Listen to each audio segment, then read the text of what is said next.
정기적으로 이 성찬식을 진행을 하고 있는데, 가만히 생각해 보니까 이 성찬과 관련된 너무나 중요한 의미들을 여러분과 함께 제대로 나눠본 적이 없는 것 같아서 오늘은 그 말씀의 의미를 통해서 우리가 성찬의 그 본질을 생각하고 또 그 마음을 가지고서 성찬에 참여하기를 원합니다.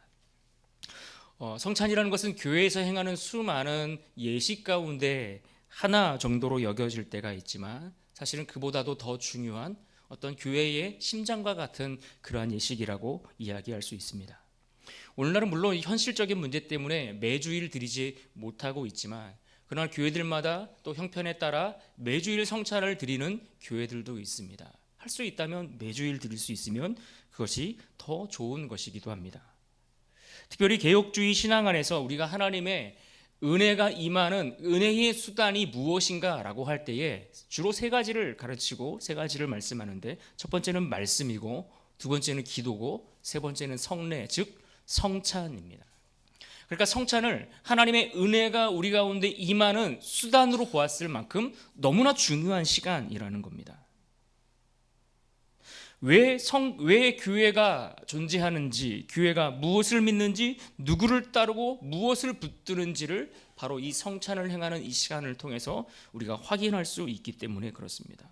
그래서 단순히 종교적 상징이 아니라 보이는 설교, 복음이 눈으로 보이고, 그 눈으로 보이고 또 그것을 내가 먹고 몸으로 경험하면서 하나님의 은혜를 온전히 다시 경험하게 되는 그런 아주 값지고 귀한 시간이라고 할 수 있는 것입니다. 오늘 말씀의 제목을 찢기신 사랑 앞에 서다라고 했습니다.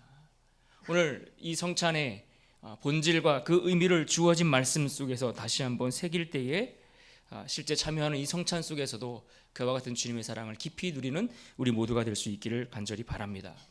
성찬에 관한 여러 본문들이 있습니다. 성찬에 관한 가르침을 주는 여러 가지 성경 구절들이 있는데, 특별히 오늘 고린도 전서에 기록되어 있는 이 말씀은 고린도 교회의 배경을 하고 있습니다.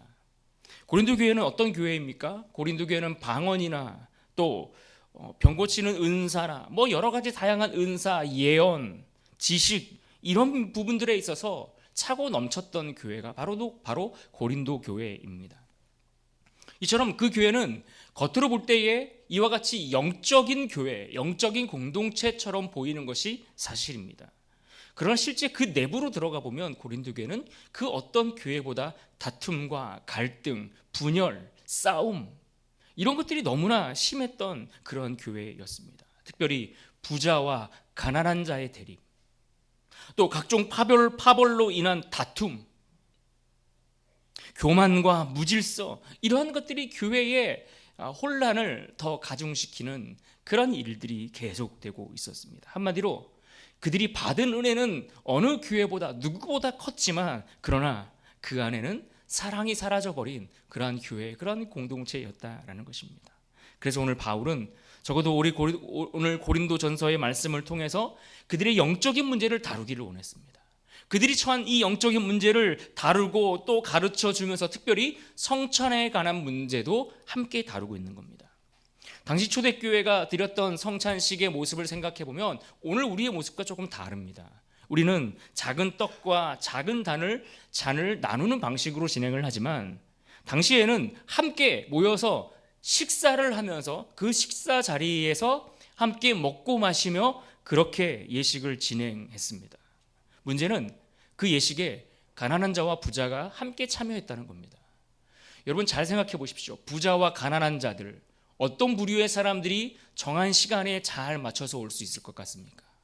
당연히 부자입니다. 왜 그렇습니까? 그들은 대부분 주인이기 때문에 자기의 시간을 자기 스케줄에 맞춰서 조절할 수 있는 여유 있는 사람들이기 때문에 그렇습니다. 그런데 문제는 그 먼저 도착한 이 부자들이 가지고 온 음식들을 시간이 되었다라고 가난한 자들이 도착하기까지 기다려주지 않고 다 먹고 마셔버리는 겁니다. 그런데 생각해 보십시오. 가난한 자들은 어떤 자들입니까? 당시에 대부분 신분이 노예나 종의 신분을 가지고 살아가는, 그야말로 가진 것이 너무나 없고 누군가의 명령에 따라 움직여야 하는 그러한 삶을 살아가는 이들입니다.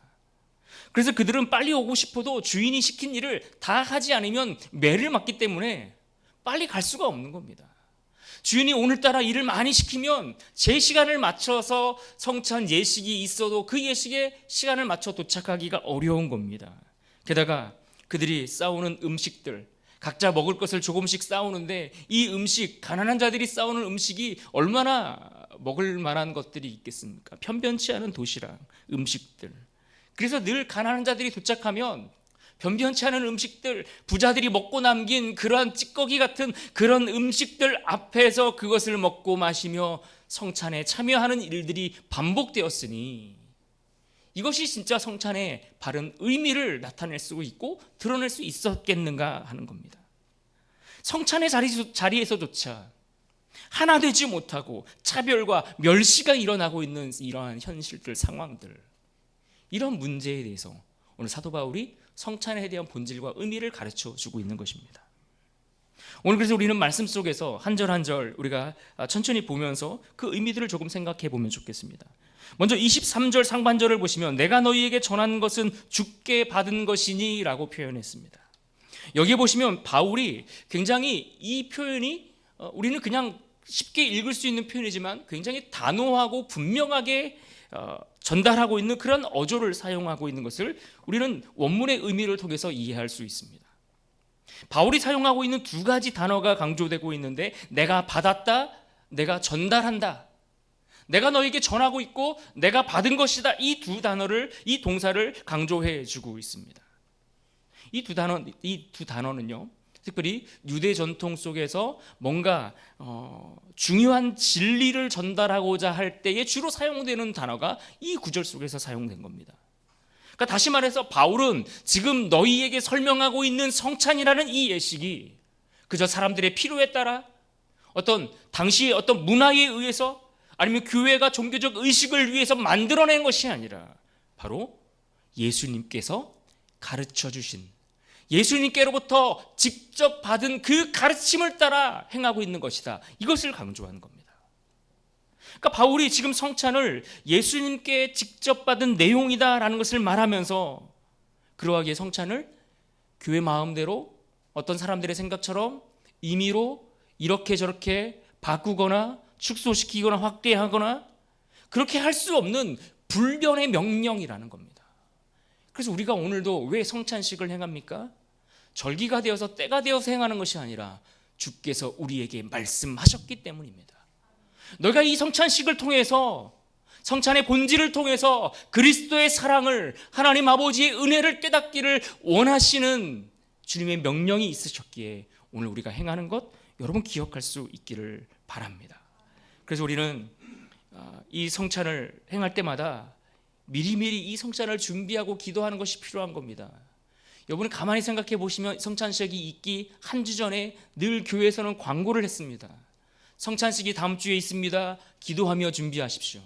왜요? 그만큼 주께서 우리에게 명령하신 너무나 귀한 시간이기 때문에 기도로 준비하는 것이 필요하다라는 겁니다. 여러분 어떻게 이 자리에 오셨습니까? 이제라도 우리의 마음이 주께서 명령하신 이 말씀을 지키기 위해 집중해야 할 것입니다. 오늘 이 자리에 이 성찬은 주님이 우리를 초대하신 자리이고 그분이 정하신 거룩한 식탁인 줄 믿으시길 바랍니다.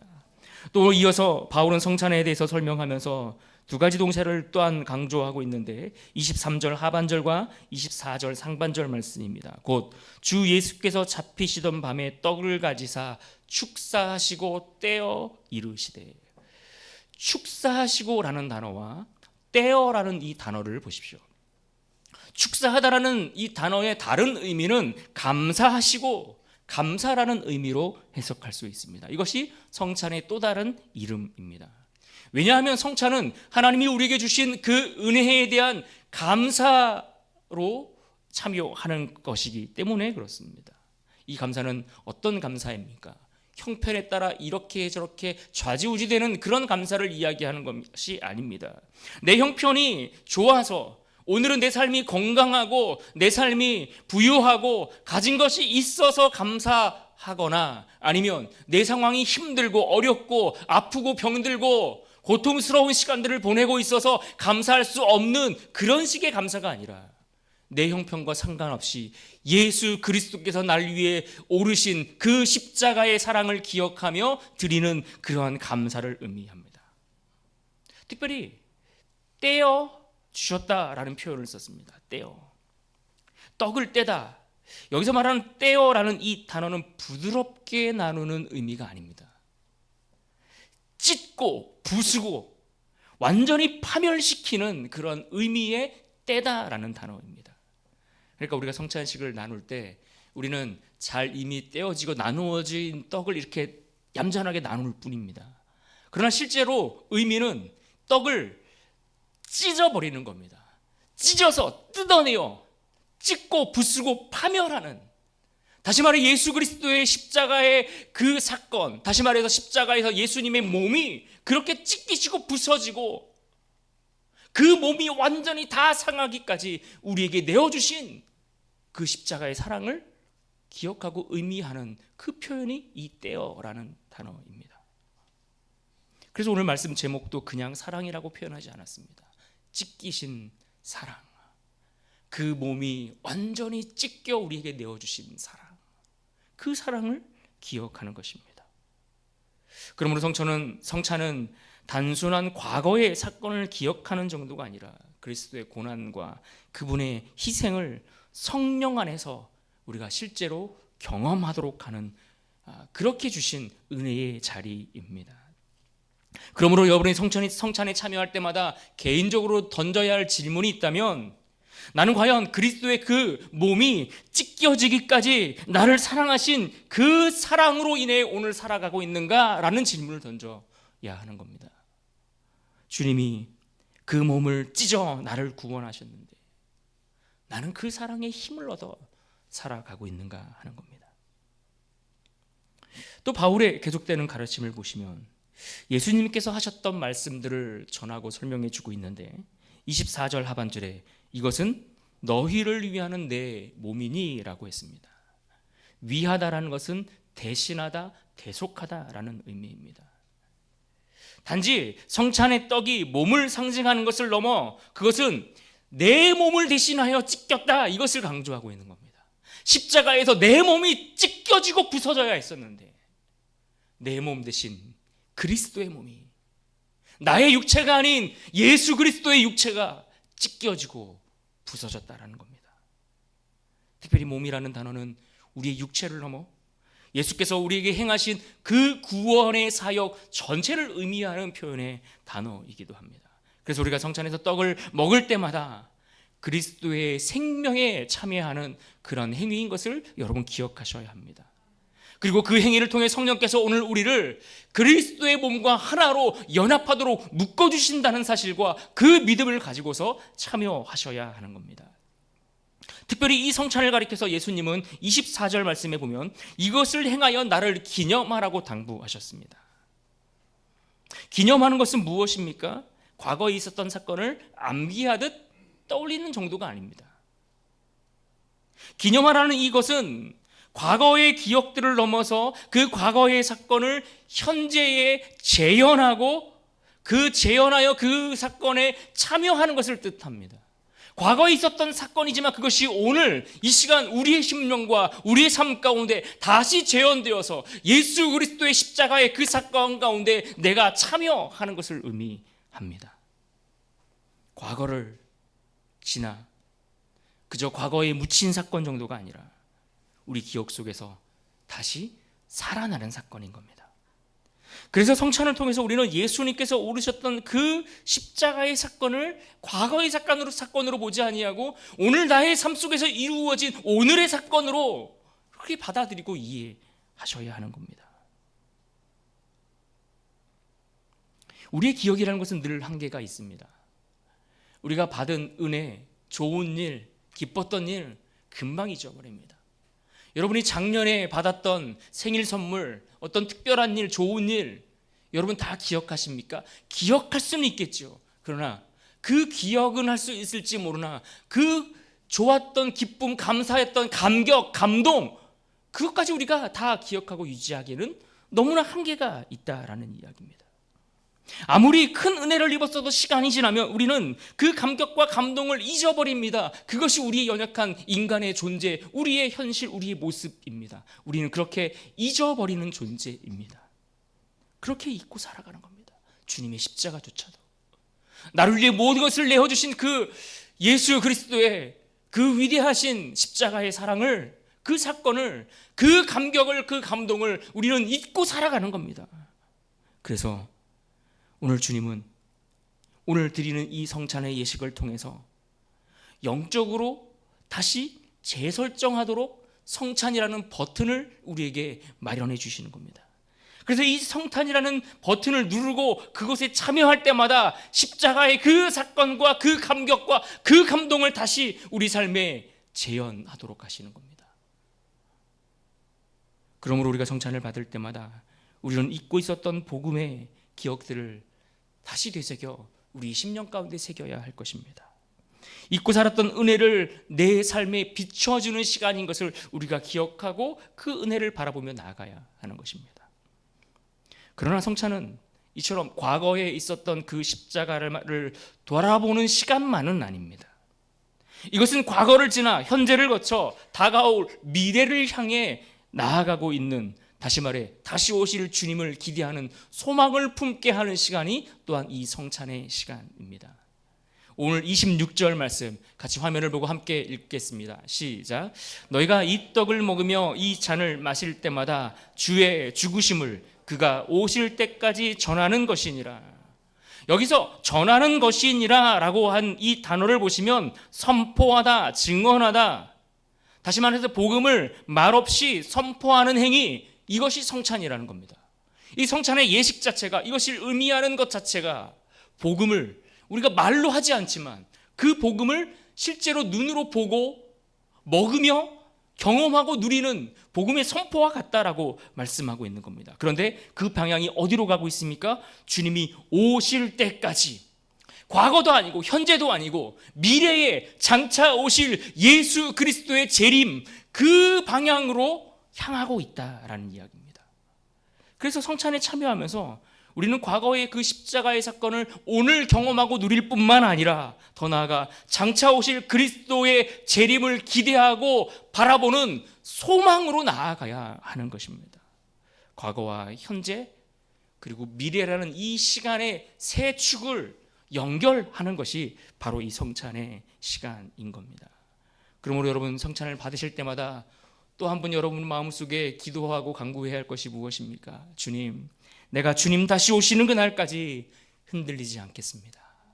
주님의 그 십자가를 붙들고 믿음의 길을 걸어가겠습니다 라고 하는 다짐과 결단과 소망이 여러분 심령 가운데 새겨져야 할 줄로 믿습니다. 그런데 오늘 말씀에 보면 이런 의미의 성찬에 참여하면서 특별히 우리가 주의해야 할 것이 무엇인지를 가르쳐 주고 있는데, 먼저 27절의 말씀에 보면 합당하지 않게 먹고 마시는 자에 대한 경고를 하고 있습니다. 바울은 이 성찬의 위험성을 누구보다 강하게 선언합니다. 합당하지 않게 먹고 마시는 자는 주의 몸과 피에 대해 죄를 짓는 것이다 라고 말씀합니다. 합당하지 않다, 이것은 도덕적으로 완벽하지 않다라는 의미가 아니라 회개 없이 경솔함으로 하나님 앞에 준비 없이 나아가는 모습을 이야기하고 있는 것입니다.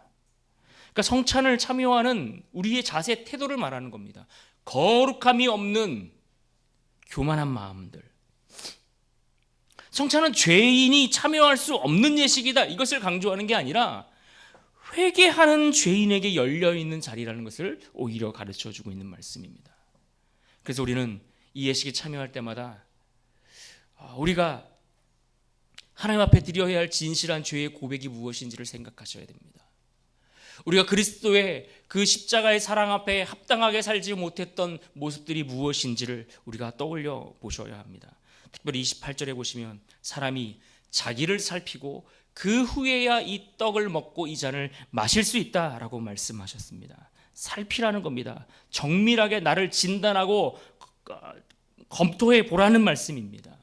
금속을 뜨거운 불 가운데 태워서 그 순결함을 확인하는 것, 그 장면을 떠올리시면 되는 겁니다. 그래서 이 성찬을 통해서 내 영적인 상태를 점검하는 겁니다. 하나님 뜻대로 살아가는 모습이 있는가? 과연 그 뜻대로 벗어나서 내 마음대로 내 욕심대로 세상을 탐하여 살아가고 있는 모습이 내 안에 있지 않은지 점검하고 확인하고 그것을 주님 앞에 회개하며 참여하라는 겁니다.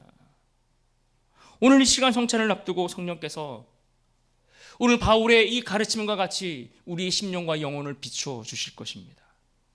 그리고 이 시간을 통해 주께서 깨닫게 하시는 죄가 있다면 회개하실 수 있기를 바랍니다. 우리 잘못된 동기, 무너진 내면, 그리고 그 죄의 모습들이 발견된다면 하나님 앞에 엎드려 기도하는 마음으로 참여하실 때에 하나님은 우리의 죄를 사하실 뿐만 아니라 우리의 동기를 변화시키시고 무너진 우리의 삶의 내면을 회복시켜 주실 줄로 믿습니다. 특별히 29절의 말씀은 주의 몸을 분별하는 것에 대해서 강조했습니다. 특별히 주의 몸을 분별하라는 이 말씀은 두 가지 의미로 생각해 볼 수 있는데, 적어도 이 고린도전서에서 이 배경을 생각할 때 이것은 공동체적인 문제로 접근해 볼 필요가 있습니다. 함께 교회에서 신앙생활하고 있는데 가난한 자와 부한 자들이 나뉘어서 부한 자들이 가난한 자들을 배려하지 못하는 그런 모습들, 강한 자가 연약한 자들을 돌보지 못하는 모습들, 이것이 합당하지 못하다는 겁니다. 주의 몸을 분별하지 못하는 행동이라는 겁니다. 그렇다면 오늘 우리가 드리는 이 예식 가운데 우리의 모습에는 어떻게 적용되어야 하겠습니까? 오늘 우리가 함께 교회 신앙생활 하면서 이곳에서 누군가를 미워하고 다투고 시기하고 누군가를 향하여 우리의 마음을 닫아버리는 일이 있지는 않습니까? 믿음의 공동체 안에서 우리가 서로 사랑하지 못하는 것, 그것이 이 성찬을 통해서 해결되고 막힌 담이 무너지고 그리스도 안에서 하나 되는 일들이 경험되어야 한다라는 것을 우리에게 가르쳐주고 말씀해주는 내용인 것입니다. 그러므로 적어도 여러분들이 이 성찬 예식을 행하면서 짧게 세 가지를 기억하시고 결단하면 좋겠습니다. 첫 번째는 여러분의 마음의 죄가 드러나도록 살피시기를 부탁드립니다. 내 안에 하나님 앞에 온전하지 못했던 죄의 모습이 드러나고 우리의 입술로 고백하여 죄의 용서함을 받는 은혜의 자리가 되면 좋겠습니다. 두 번째로는 공동체를 돌아볼 수 있기를 부탁드립니다. 우리의 형제 자매를 돌아보며 연약한 자들이 있지는 않은지, 내 손길이 필요한 자들이 있지는 않은지, 혹은 누군가를 향하여 우리의 다친 마음으로 미움과 시기와 용서하지 못하는 그 마음을 결코 내려놓지 못하는 그런 상태로 있는 것을 아닌지 공동체를 돌아봐야 합니다. 특별히 마지막 세 번째로 새 언약의 백성들답게 살기를 결단할 수 있기를 부탁드립니다. 왜냐하면 성찬은 그리스도의 십자가의 사랑을 통해 다시 시작하게 하시는 하나님의 은혜이기 때문입니다.